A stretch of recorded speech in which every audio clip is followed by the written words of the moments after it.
నంద్యాల జిల్లా నందికొట్కూరు నియోజకవర్గంలో శ్రీశైలం నీటి ముంపు నిర్వాసితులు రిలే నిరాహార దీక్ష చేపట్టారు. ఈ సందర్భంగా బీఎస్పీ జిల్లా అధ్యక్షుడు లాజర్ మాట్లాడుతూ నిర్వాసితులకు ఇచ్చిన హామీలు ఇప్పటికీ అమలు కాలేదని ఆగ్రహాన్ని వ్యక్తం చేశారు. ఉద్యోగ అవకాశాలు కల్పిస్తామని చెప్పి అమలు చేయకపోవడం బాధాకరమన్నారు. నిర్వాసితుల త్యాగాలతోనే డ్యాం ప్రయోజనాలు అందుతున్నాయని, అయినా వారికి న్యాయం జరగడం లేదు అని విమర్శించారు. సమస్యలు పరిష్కరించకపోతే ఉద్యమాన్ని మరింత ఉధృతం చేస్తామన్నారు. నా పేరు గద్దల్ లాజర్, బహుజన్ సమాజ్ పార్టీ నంద్యాల జిల్లా అధ్యక్షుడు.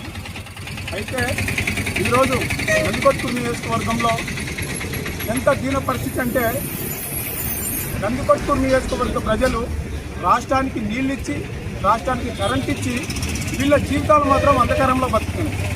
ఎందుకంటే 98 జీవోను నందమూరి తారక రామారావు గారు మొట్టమొదటిగా ఈ బాధితుల కోసం ఇస్తే, ఆ పార్టీని తీసుకొని ఆ పార్టీని ఎంజాయ్ చేస్తున్నటువంటి చంద్రబాబు నాయుడు గారు 4 సార్లు ముఖ్యమంత్రిగా అయ్యి 4 సార్లు హామీలు ఇచ్చి, తన కొడుకు ముద్దుల కొడుకు అయినటువంటి లోకేష్ గారు పాదయాత్రలో, యువగలం యాత్రలో ఇచ్చినటువంటి హామీని మర్చిపోయి ఈరోజు కనీసం నీటి ముంపు బాధితుల బాధను అర్థం చేసుకునే పరిస్థితిలో ఈ కూటమి ప్రభుత్వం ఉంది. మరి ముఖ్యంగా ఇన్ని వేల మంది ఈ రాష్ట్రం కోసం త్యాగం చేస్తే, ఏళ్ల తరబడి వీళ్ళు ధర్నాలు చేస్తూ, వీళ్ళ త్యాగాలు చేస్తుంటే కనపడని చంద్రబాబు నాయుడికి అమరావతిలో మాత్రం పిల్లల్లా కనిపిస్తున్నారు. వీళ్ళకో న్యాయం, వీళ్ళకో న్యాయమా?